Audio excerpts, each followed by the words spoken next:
What you doing? Ran out of space on my phone, so I'm deleting some stuff. Bye, singing dog. Bye, goal. I pronounce you. Bye, wedding ceremony. Stop. At Metro PCS, you get 2 free phones with twice as much memory. Really? Don't say bye to your memories. Switch to Metro PCS and get 2 free LG K20 Plus phones with 32 gigs when you switch 2 lines. Metro PCS. Wireless. Figure it out. Coverage not available in some areas. Sales tax not included in phone price. Excludes numbers on the T-Mobile network. See store for details and terms and conditions. Blog Talk Radio. Hey kids, good afternoon. This is little old me literally racing to get back home. I think I mismanaged my time today because it was just absolute chaos and insanity, running around to the last second. And I have to admit that I'm a little nervous about today's guest. If you read my background about her and my postings, etc., you realize, of course, that she is a significant show guest today for many different reasons. So I see that she's already holding, so without further ado, I'm going to put Irene on the line.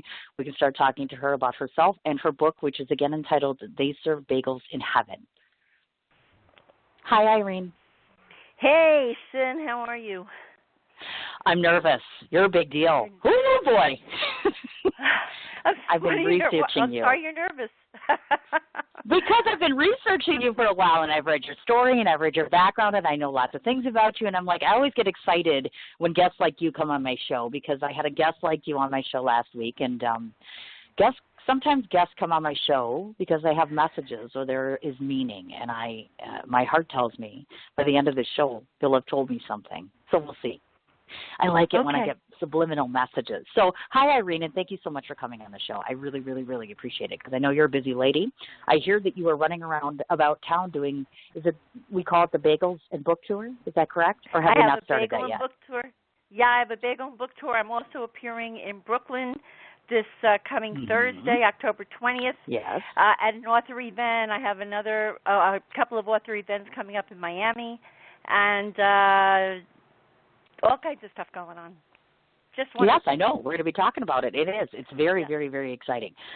So I have a bunch of different things that I have written up about you. So we're going to kind of jump around. The first question that I have 2 boys at home. I have 2 sons that are 10 and almost 12 years old. So they were like, oh, that's really cool. You have to ask her about it. So I noticed this comment that you had listed on your page. So I have to ask you, this is a question for my sons, actually. You had a notation on there listed about Star Wars, the Force, and spirituality. And my kids are huge Star Wars fans. And they were like, what does she mean by that? And I'm like, I'm going to ask her when she comes on my show. So I'm asking, what do you know about Star Wars that we don't? Well, if you think about Star Wars, the essence of Star Wars is about the good triumphs over evil, and it's a matter of attitude. And I really think it's an extension of what we're talking about and the messages that I received for the book that really changed my life. And I think it's a reflection when you look at that whole story, the positive versus the negative, the light versus the darkness, and all of that. So it's very similar. Okay, awesome, absolutely. Oh, and you have the cutest little accent. Now, I'm curious about that. You can tell I'm from New Jersey. Yes, I was just going to say, because if you research her and you look, she's originally from Miami, Florida, so I think it's kind of funny that I'm listening to you talk and I'm thinking, how does she sound like one of us, meaning that I spend a good deal of time in New York City. So I'm like, how do you end up sounding like a New Jersey person when you were originally derived from Florida, yeah? Miami. Well, I grew up saying pass the ball, y'all, but then I've lived in New Jersey for so long that it's rubbed off on me and I picked up the accent. So now I tell people I'm a Joycey girl. I got it. Okay, so that makes sense. So, yeah, I'm kind of in the same boat. I'm like, I've been from Wisconsin my whole life. I go to New York City. I start talking like this, or that Staten Island / Jersey thing, so I totally get what you're talking about. Now, I also note that you're a graduate of the University of Miami, so you took up both music and business administration. So I want to ask you about the musical side of things, because I don't know, do you utilize the background the educational background you got there, musically that is, because I didn't find any research that says you sing or do anything musical. Well, I grew up playing I grew up playing the violin, and I actually was the head of the second violin section in the Alexandria Symphony, and I played my violin from the time I was, about 5 or 6 into my 30s, and then I owned 2 children's stores also, I was a buyer for Macy's, and I got very involved in retailing. And if you know anything about retailing, you know that there are no hours to breathe. So something had to give, and it was my music. I stopped playing so that I could work a million hours and do what I had to do and take care of people, but I still love music.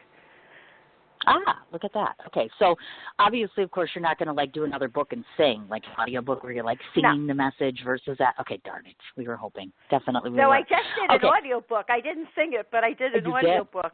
Yeah, yes, I saw about that. We're going to talk about that. Yes, that's right. Now, to those of you that don't know, obviously Irene is not 30 years old, which means that she has a few grandkids. I saw Noah and David on your page, actually. So I was curious to ask, do you have children with, or did you have children with your husband Saul? Or I was just curious about the background in terms of how many kids and grandkids and such, because that tells us a lot about the person you are.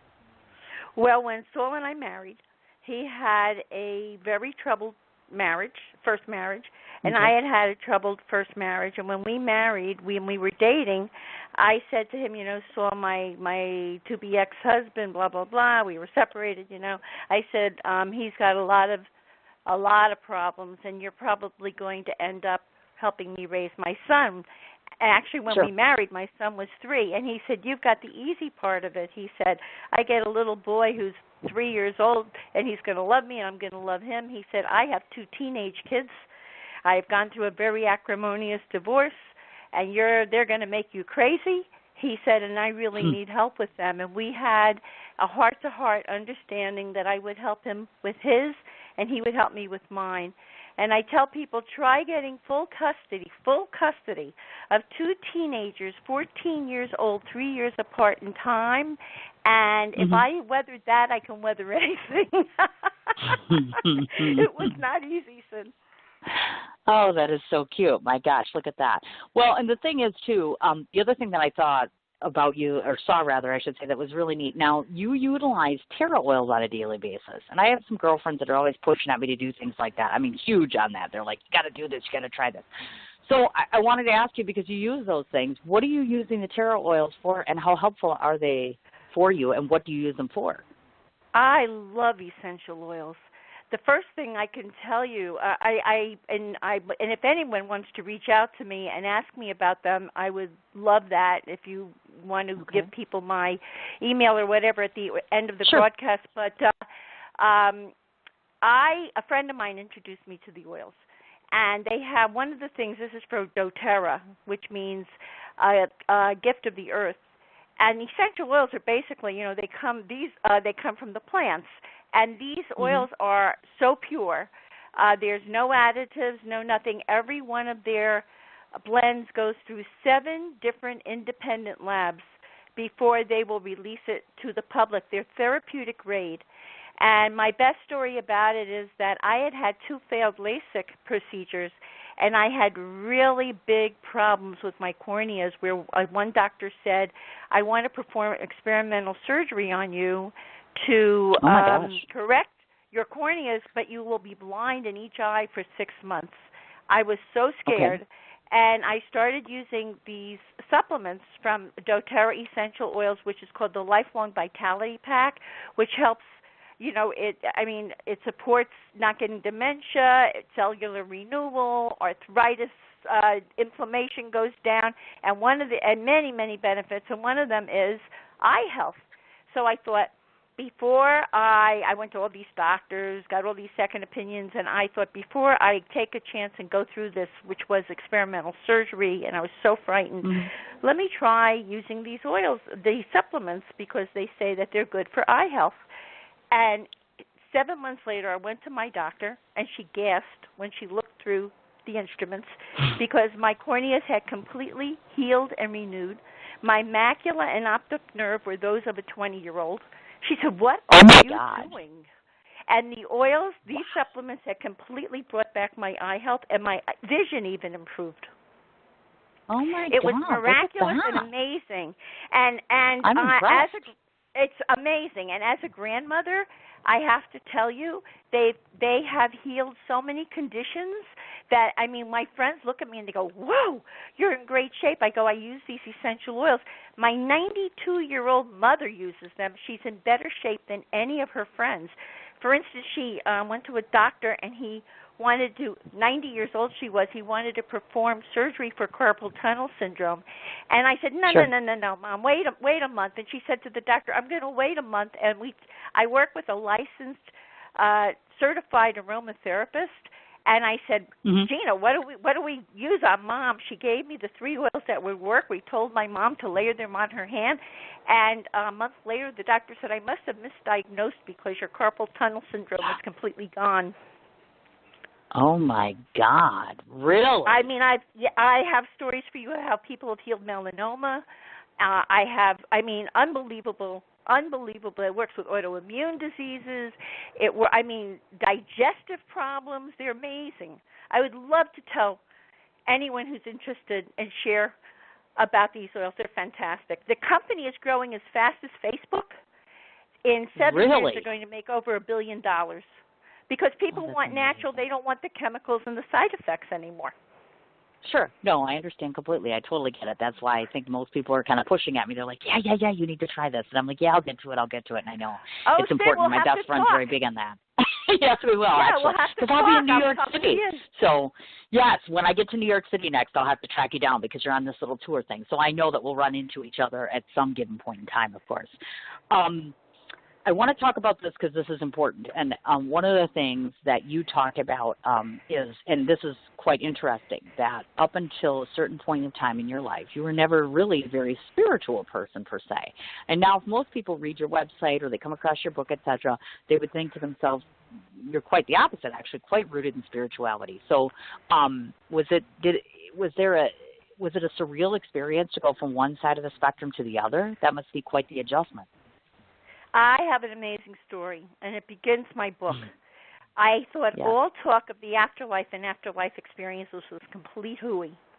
My husband, Saul, and I were married about 18 years, and one day I was washing dishes in my kitchen sink when he was watching a Jets game on TV, and a very strong thought came into my head, and it said, Saul has to go.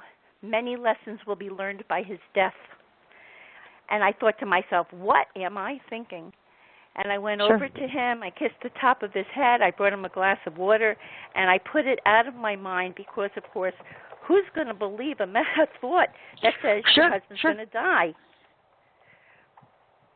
And then fast forward a few months later, we were on the New York State Thruway coming home from a wonderful weekend skiing in the mountains, and our car suddenly went into a swerve, and I looked over, and he was sound asleep at the wheel. I called out to him, and he woke up. And when we started to flip the first of 4 times, because he tried to pull the car out of the swerve, and we started to flip, as we started to flip, a second strong thought came into my mind, and it said, he's not going to make it. You are. We continued to flip. We landed upside down, slid into a ravine. I look over at him. His entire personality, his beautiful, outrageous everything has left his body, and I'm looking at the shell of my husband. I feel the car being turned over. 2 strong hands of an EMT began to reach through my window and pull me through the car, which was totaled and complete wreck. And as I'm sliding through my window, an unemotional but authoritative male voice trumpeted in my head and said, be loving and kind to everyone, as they laid me on the side of the road. Before the helicopter came to get me and everything, it changed my life. And then I have an amazing story about how I got in touch with him and was able to work with someone, and he gave me undeniable proof that it was him. And he gave me information about what it was like for him to cross over. He answered questions I asked him about how heaven handles evil, soulmates, soul purpose, what happens between lives, what's heaven like, and I got the life review. I got all this information, and it's woven into a love story that spans generations, because he also talked about past lives and different lessons, cosmic lessons, that we had learned in each life as we were evolving. And now, the book, I'm I curious. have to say, I'm so proud because it's gotten 2 top professional 5-star reviews and has many 5-star reviews on Amazon. And I'm just thrilled to be able to share this information with people. Sure. Well, without a doubt. Now, I know that you had mentioned that so you had to utilize, I assume, was it one medium or a series of mediums that you utilized to get these messages, or how did that come about exactly? So what happened was I was in a wheelchair. I had 3 different operations from the accident, and I had just gotten out of my wheelchair when I got a call from my dry cleaner, because I'm a very friendly girl, and he called me up. He says, Irene, I wouldn't tell this to many people. He said, but I want to tell you, he said that 8 years ago, my son died of a drug overdose, and my wife and I were completely inconsolable, and we went to grief counselors and psychiatrists and social workers, and he said no one could help us. And then someone told us that the soul goes on to the other side, and he said, we've had sessions with a bunch of these people, and he told me how he knew without a doubt that it was his son, and he came through. And he said, and my wife and I are going to be seeing a young, up-and-coming medium who is going to be very famous one day. We made a video for him, and if you come with us, it won't even cost you anything. And there's going to be a little gallery. He's going to be at a hotel in a different town than where I lived. So I had just finished done with my wheelchair, got in Saul's car, and I drove to one town, got in their car, drove to another town with them. I walk into a hotel. This young man looks at me, says, and I'll tell you who it was in a minute. He said, I don't even want to know your name. And I got upstairs, and there were about 35 people in a room, a bunch of people called the sitters who were hoping to hear from their deceased loved ones, and others who were writing notes for them, because when your deceased loved one comes through, you forget your name, let alone that, oh, my goodness. And about halfway into the readings, he started getting messages, and I elbowed my dry cleaner and said, oh, my God, Joel, it's Saul. There was and I could tell you some of the messages, there was no doubt that it was him. And Saul came through for 25 minutes, and this medium was John Edward before he was famous. And it was amazing. And then, of course, I wanted to hear more. So I found someone else who started to channel Saul with what they call automatic writing. She would get messages and write it on a piece of paper, whatever. And then I started getting messages. He started saying that he had died. There was a divine plan. I was supposed to write a book. It would help a lot of people. I was like, what book? I've been a violinist, a buyer at Macy's. I helped you in the real estate business. What book? But it was him. And I started to ask this woman, if I'm going to write a book, I've been reading that people have past lives. She said, I can't get that information. And my sister-in-law, who was very, very spiritual, recommended someone. And I went to her, and he started coming through her like it was unbelievable. She'd sit at a computer keyboard, and this information would just flow through her onto the keyboard, and I would ask questions, and this beautiful story started to evolve. And I had this amazing experience. My goodness. Now, let me ask you something. I guess this is one of the biggest questions that came to mind, obviously, because you were married to your husband for 17 years, and this is your soulmate, obviously. And so clearly, as most of us have lost a loved one before, there's feelings of anger and loss and sadness and an acceptance period and such. So were any of these messages of more curiosity or consolation to you? Because it must be a little strange to obviously see your husband one moment and now he's speaking to you through someone else. You know what I mean? Well, I have to tell you that, first of all, it's a tremendous comfort to know that he's not completely gone, that he's on the other side. He's with me. That doesn't mean he's already told me, I want you to love again, I want you to go on with your life, blah, blah, blah. That's what you're supposed to do. They don't have jealousy and those feelings on the other side. It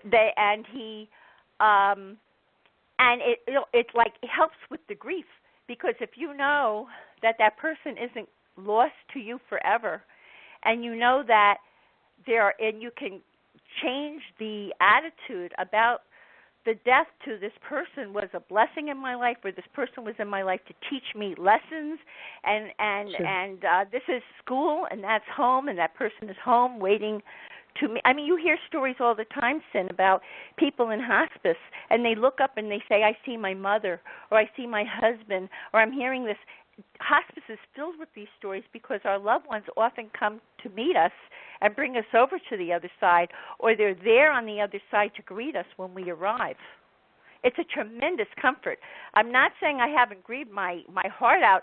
I worked with a life transition coach to help me with the earthbound grief I was dealing with, but the fact that I knew he was on the other side gave me an unbelievable amount of solace and comfort, which is why I wrote the book, because a lot of people have told me that it's been a tremendous help to them while they're in their grieving process.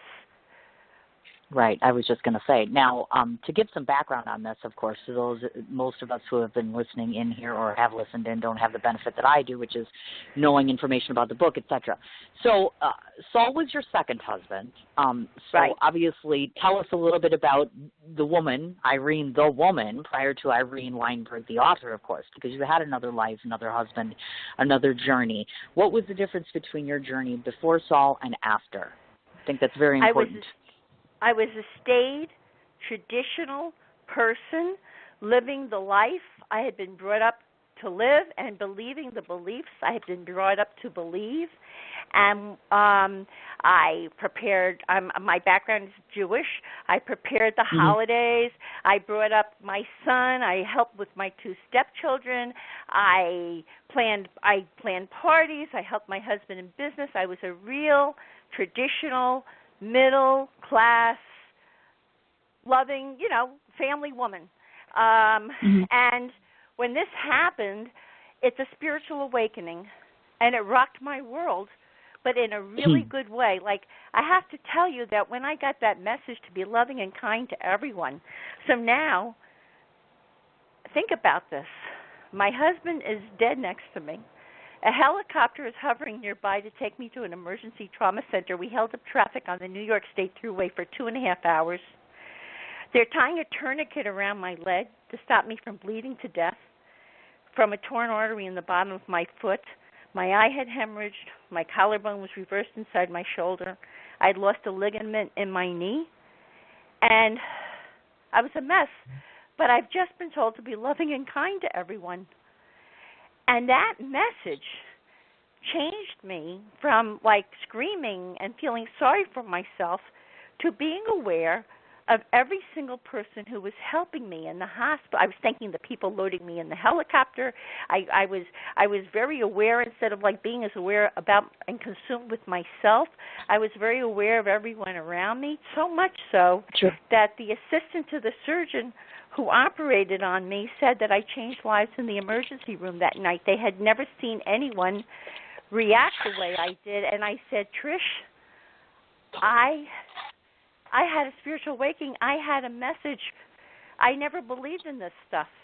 And I had this profound message that came into my head. She said, let me tell you, it really helped a lot of people the way you were.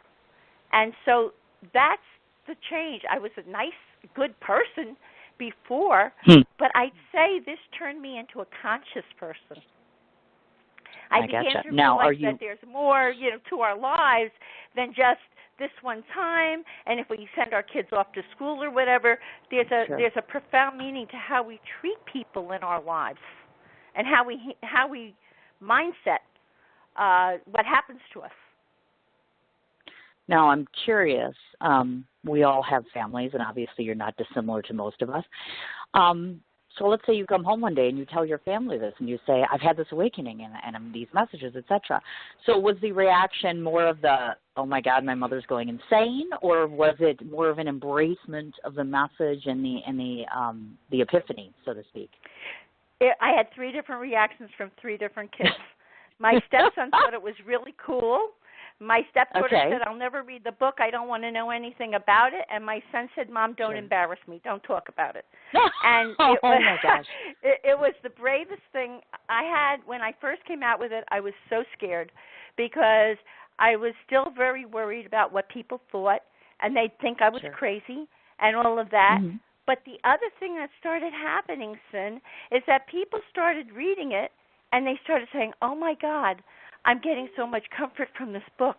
Keep going, Irene. This is wonderful. And then I started getting out there and telling my story to people, and they were getting the book and all of that kind of thing.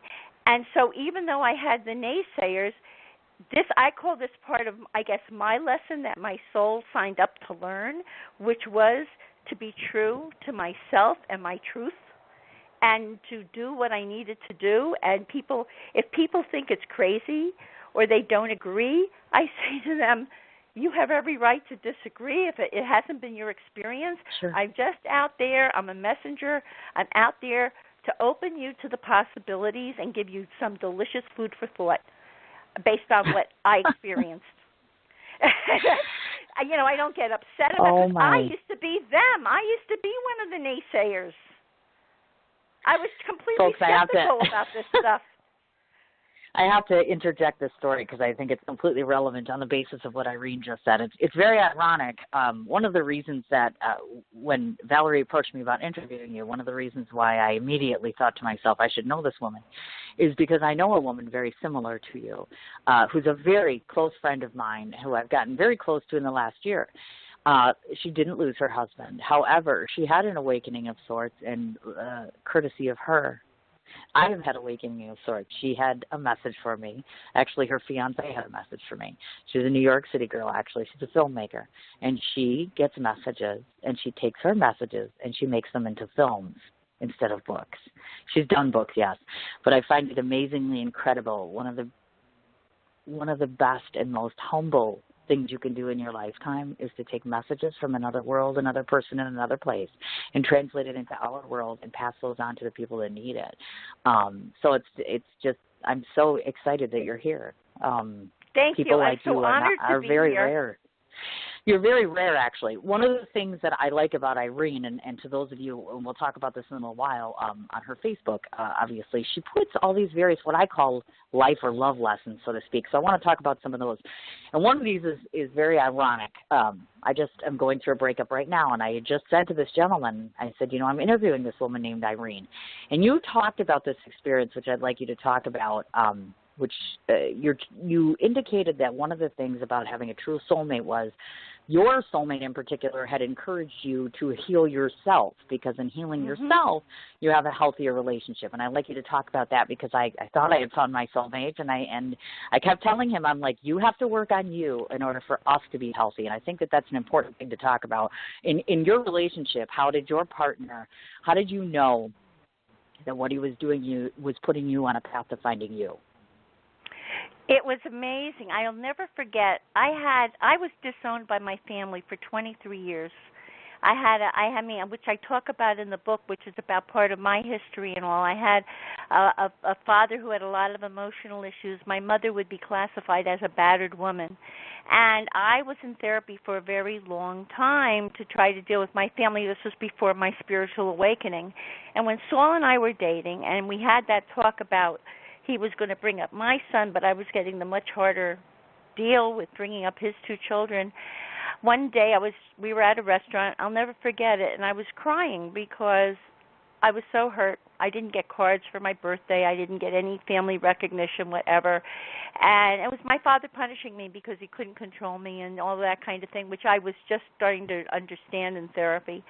And Saul looked at me and said to me, Irene, I think we're going to end up together, and I am telling you right now that I'm going to encourage you to go to therapy and work on your stuff, because it'll not only be good for especially my kids who need to have a healthy surrogate to help bring them up, but it's going to be good for our marriage, and it's going to be good for you, and I love you, and I want you to heal.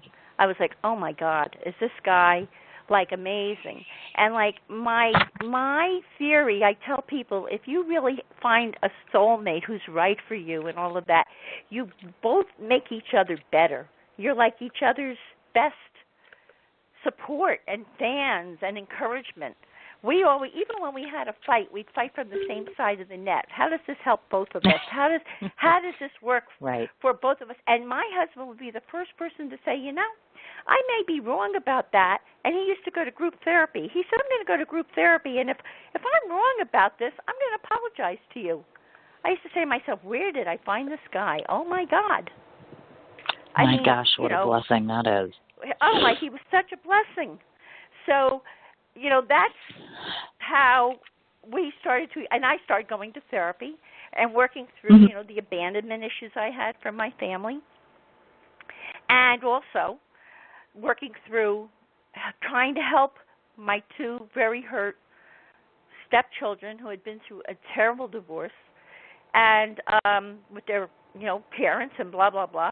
Sure. And it was wonderful. And not only that, Sin, let me tell you, after my father died, my mother called me about a year before he died. I hadn't talked to her. She hadn't talked to me, actually, in about 10 years. And I pulled the phone away from me, and I said, oh, my God, wait till I tell my therapist my mother's on the phone. And I said, Mom, I've been in therapy. I'm not going to pretzel myself to be in a relationship with you. You've hurt me a lot, blah, blah, blah. And she said, I know. Growing up in our home was very grim. And I said, you admit that? She said, yes. And with time, she was open-minded enough in her 70s that she went to therapy herself. And then my brothers, their wives, and I met with a therapist in Miami, which is where they all lived. And we worked to heal our family. And now I have come from a completely wonderful, loving family with all of that behind us. We've healed it all. Oh, and healing is such a wonderful process once it gets to that point, obviously. Another one of the things that you have stated, and I love this quote, which is live love as a behavior, which is something that I feel is terribly scarce in today's society, especially, all you have to do is look at people talking about the election, and unfortunately some of these things go out the window. Tell us, in your experience, how have you learned to live that ideology, meaning living love as your behavior, meaning in thought, in action? Talk to me a little bit about what that means to you. Oh, I love to talk to you about that. Well, first of all, the message that came through my brain was, or it actually boomed by a voice in my head, be loving and kind to everyone, which I take to also mean to be loving and kind to yourself because you're as precious and important as anyone else in your world. But the thing is also in being loving and kind to yourself, that means that you don't have to embrace the toxic people in your life. So if people are toxic, you can protect yourself as an act of being loving and kind to yourself. But it also means to really let people know that you love them. Let people know. I mean, a lot of people won't. They feel like it's a violation, or they're going to give a power to tell someone when they mean so much to them. So I'm going to tell people a story. I was working with a medium for a while after this whole experience and after I'd written the book, and we would see like over 150 people every 3 months in New Jersey who would come to hear from their deceased loved ones and all, and we got an invitation to do a gallery, which is a group reading where different deceased come through, to the people like I had experienced with John Edward, and we were in Vermont. And when we went to do this gallery, when we walked into the room, there was a young girl in the very first row crying hysterically. Her father immediately came through, and through the reading, we found out that the night before he unexpectedly died, he and his daughter had had a miserable fight, and they called each other terrible names. And through the reading, they apologized to each other, and they forgave each other. And by the end of the night, those tears had turned into smiles of joy and relief. And that experience taught me to be very mindful of how I treat people, because you never know if that'll be the last thing they ever hear from you. And from what I learned from that experience, what you say can leave a cosmic impression on their souls and on yours. I mean, here he came from the other side with all of this. And so as far as being loving and kind, it's about, did they need to have a fight and call each other terrible names, and that was the last thing they ever heard from each other? Or, you know what I'm saying? So, like with your loved ones, be mindful of what you say when you're fighting with people or how you're handling things. But at the same time, if there are people who are very unevolved souls, or if they are evil or toxic or whatever, you have every right to be loving and kind to yourself and establish boundaries with these people. That's all part of it. Nicely put, I have to say. Very nicely put, actually. So if I were to ask you right now, to those that are listening in that hear the term, and we've all heard the term spiritual awakening, does that mean that you are more God-loving? And this is more for interpretation's sake, meaning so people get an understanding of what you mean by spiritual awakening. Because to some people that means getting closer to spirituality, getting closer to God or a God. And I know you're Jewish, so I want to be clear, or have you be clear to your audience of what that means to you. Well, my spiritual awakening, what it did for me, first of all, I learned from what I found out from Saul, which I talk about, which is in the book, that we're all the same sin. I mean, religions are different expressions of God, but no one religion has all the answers. So, I have a much more cosmic overall view of the world. When I see people, I don't see people with as much separation as I used to.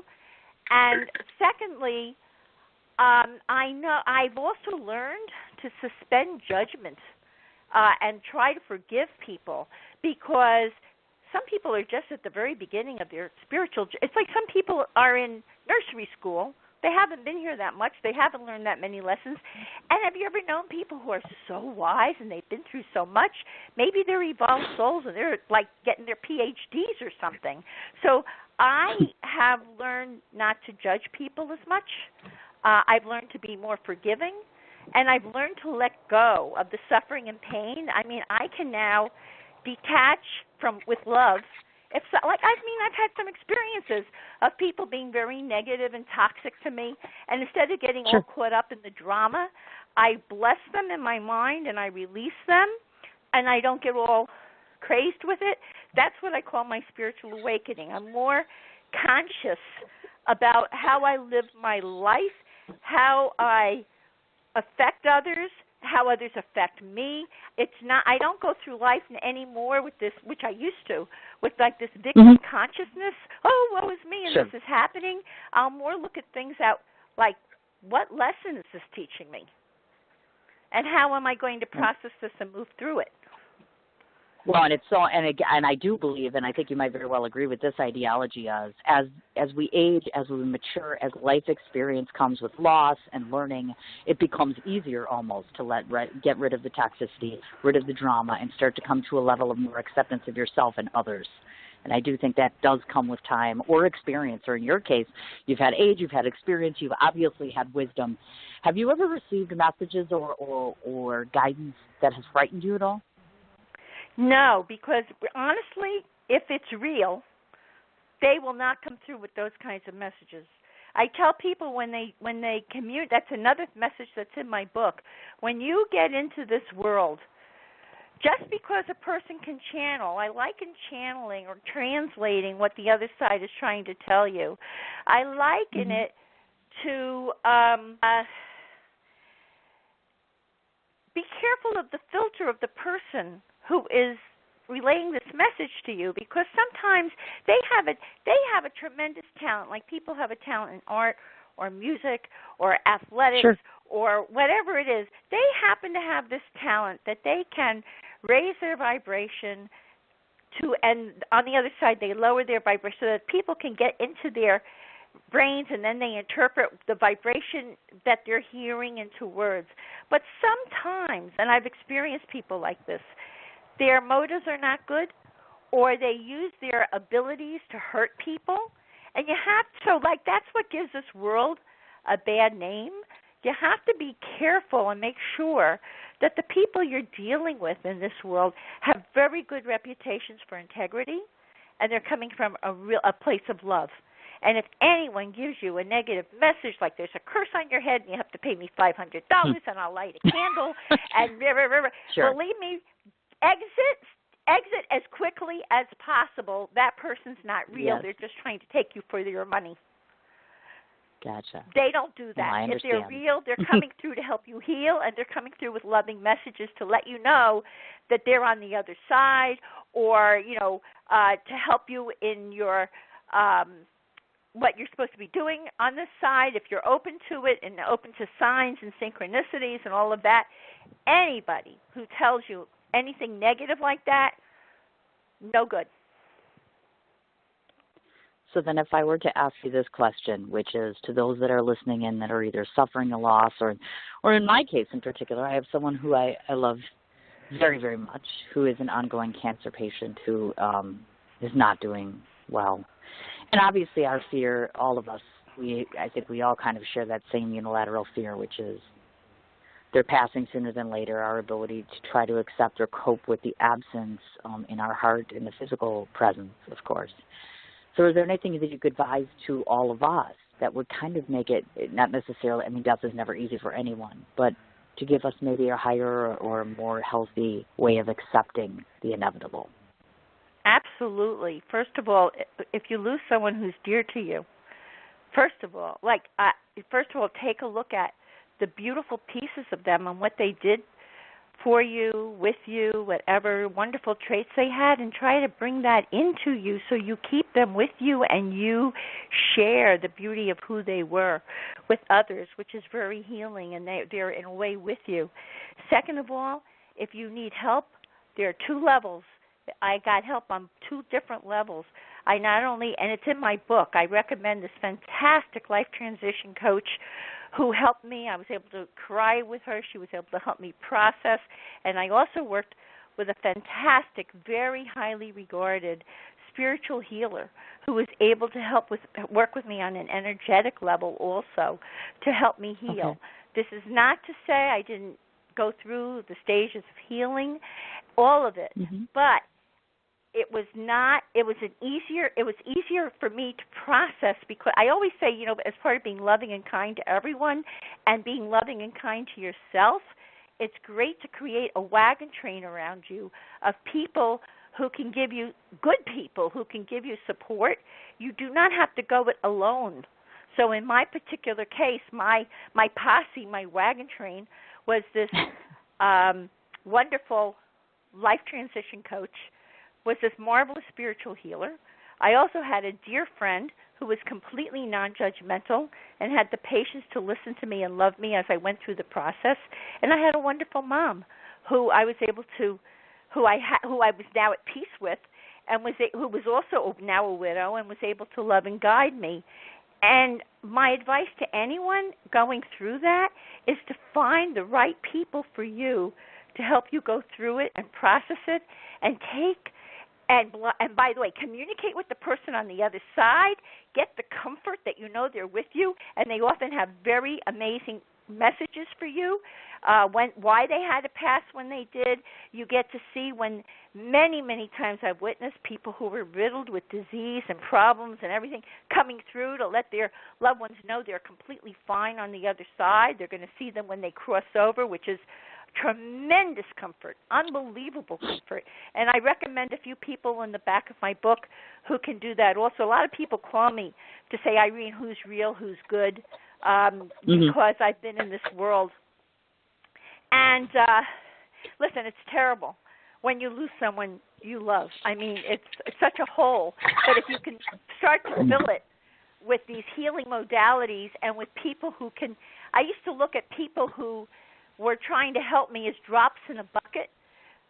They couldn't take the place of Saul, but eventually the drops start to accumulate, and then you start to create a new life for yourself with that person in your heart, with that person in your soul, and move forward with what you're supposed to do with the rest of your life. Now, I know that you have said, obviously, of course, that this book was part of your soul purpose, and in essence meaning not soul, S-O-L-E, but S-O-U-L. So, curious about your take on this one. Obviously, there are other people out there in a very public light, meaning on the television, etc., who've done lectures, public appearances, things like this. tell me something.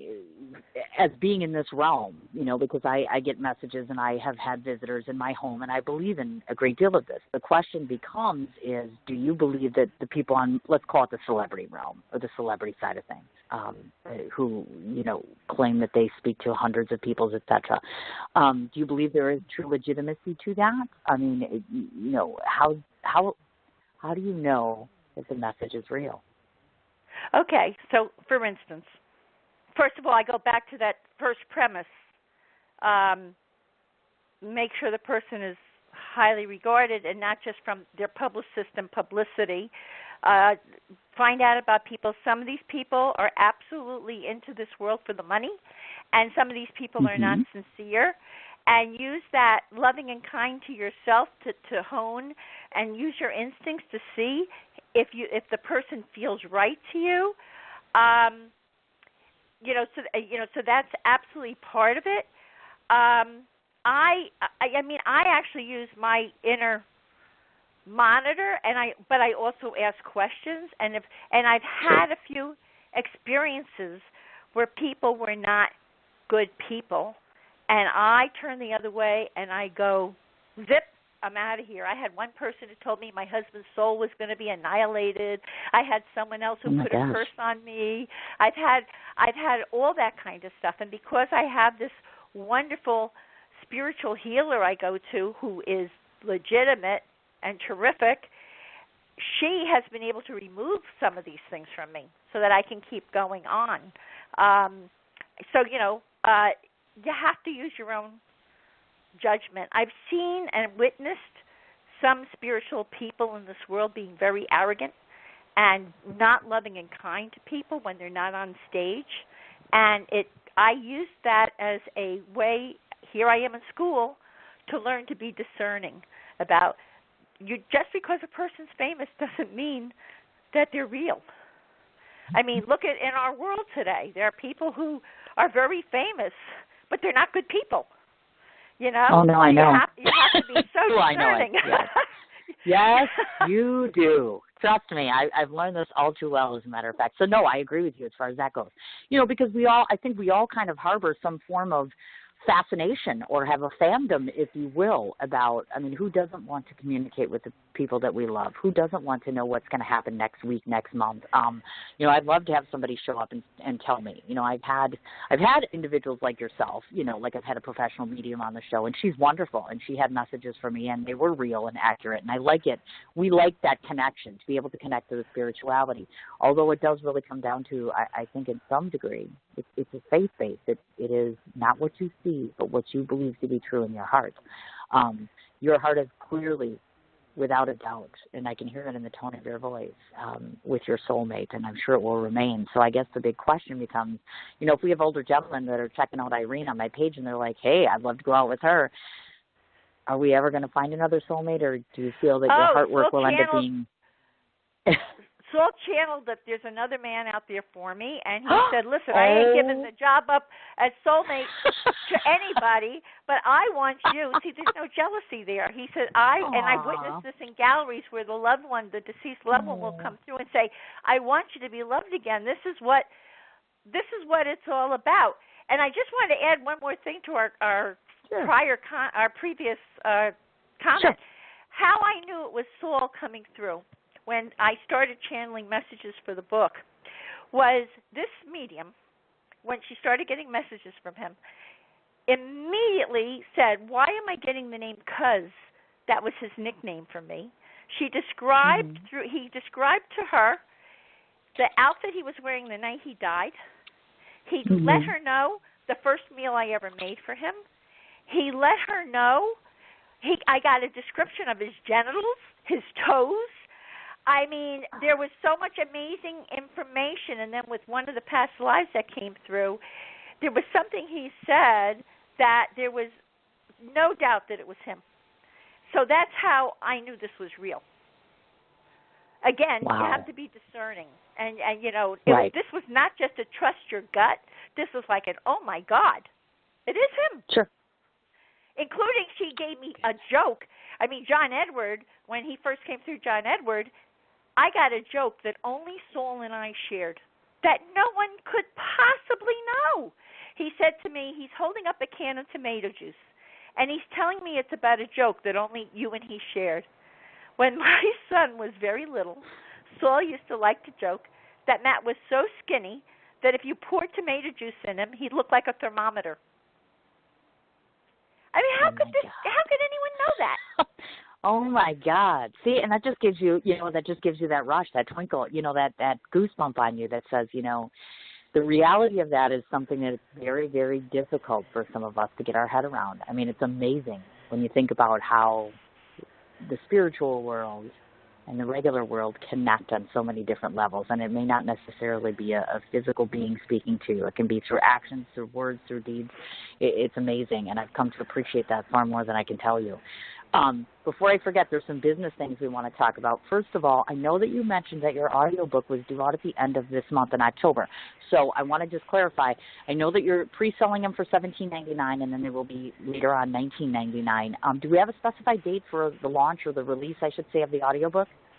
Well, the audiobook is available now on audible.com, but the official launch date is going to be November 7th. I'm having a press a press event in New York City on November 7th, but I have to say the audiobook was recorded I recorded some of my chapters and Saul narrates in the book about his experiences, and the person who narrated Saul's part, his name is Brad Langer of Absolute Entertainment, and he was fantastic. And the book is just wonderful. I mean, throw it in, get in your car, listen to the story. It's spellbinding. It's a romance. You'll get a lot of food for thought about what it's like on the other side. You'll get a lot of questions answered. And I tell people, you don't have to believe everything per se. Use your own filter. But a lot of people have said to me, Irene, one guy bought 30 books for Christmas. He stuffed his stuff. He said, they're all going to be stuffed. Oh, my gosh. He suffers. He said, because my friends are all afraid of dying. He said, and this book gave me so much comfort. I want to share it with my friends. Sure. So, use your own, filter.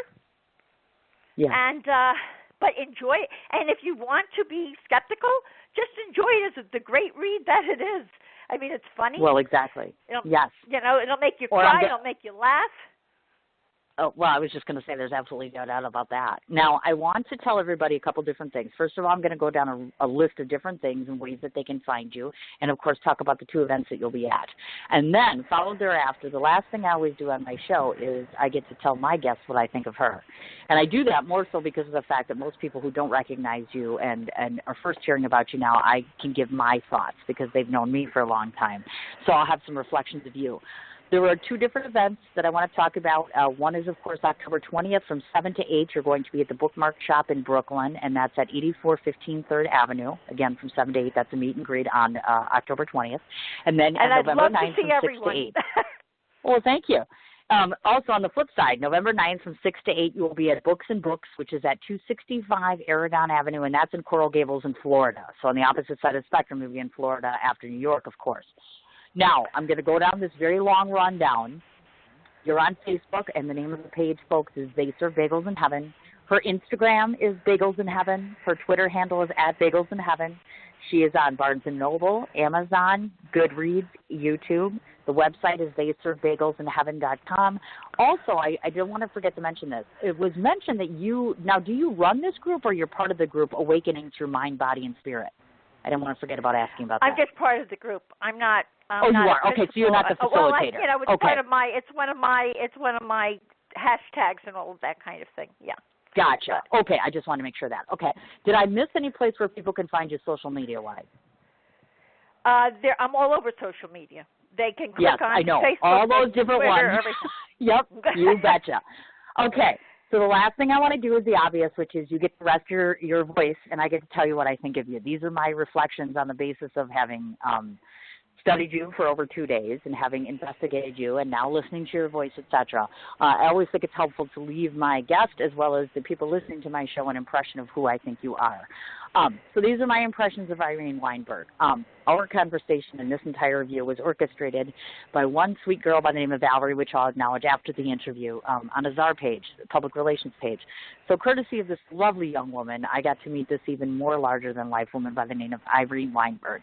I knew from the moment that I started investigating from the title that she kept on her book that she would be someone that I would want to know. For one, because I was certain she had a message for me, and she did not disappoint me. She has given me 3 messages that I needed to hear today, whether she knew that or not. Second of all, I always gravitate to people whose purpose in life is dictated by heart and not by hand, by heart value, by soul purpose, by passion, and most importantly, not motivated by a pocketbook. You, my dear, are all of those things.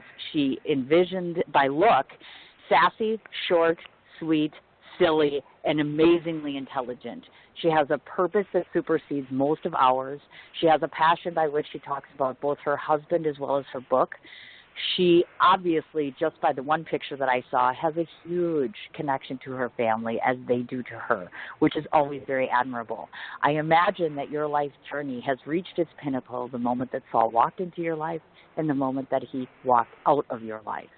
2 very important, very pivotal events in your life. You carry yourself with such distinction and grace. I can't tell you how grateful that I am that you have come to visit me. I will be sorely disappointed if you don't come back, and even more disappointed if I don't get to meet you when I'm in New York City. I want to meet you in New York City, Sin. Absolutely. And we have to talk about essential oils.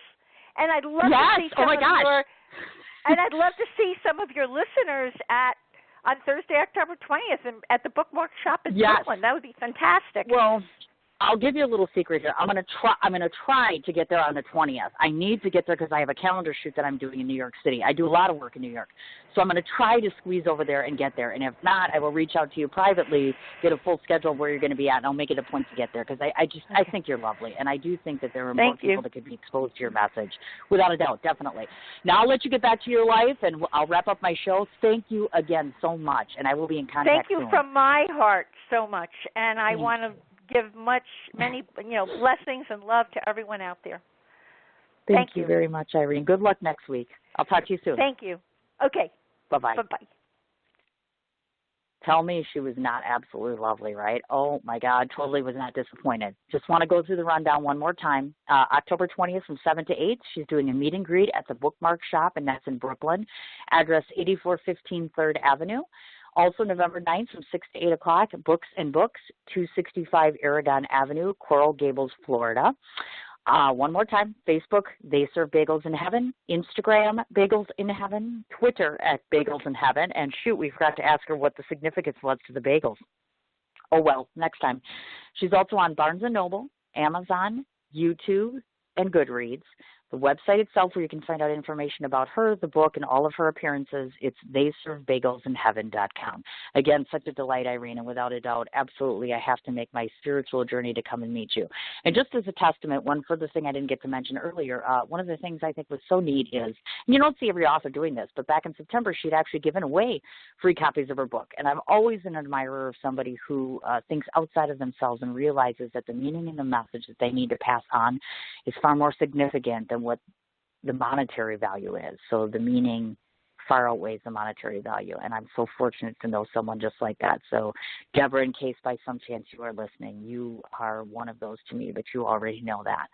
Do not want to forget to send a special, huge shout out, which I started to say, with Valerie at Social Minded Media Group. Valerie, it has been such a pleasure corresponding back and forth between you and I.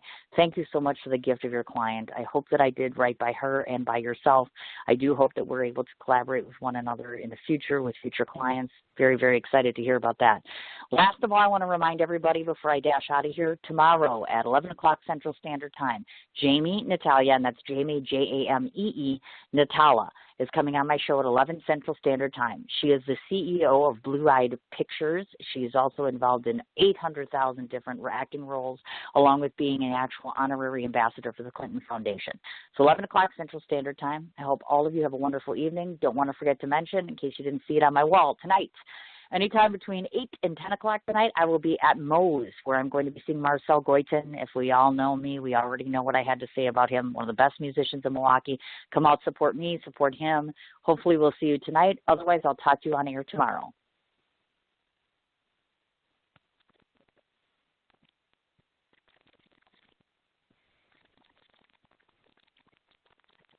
What you doing? Ran out of space on my phone, so I'm deleting some stuff. By singing dog. By goal.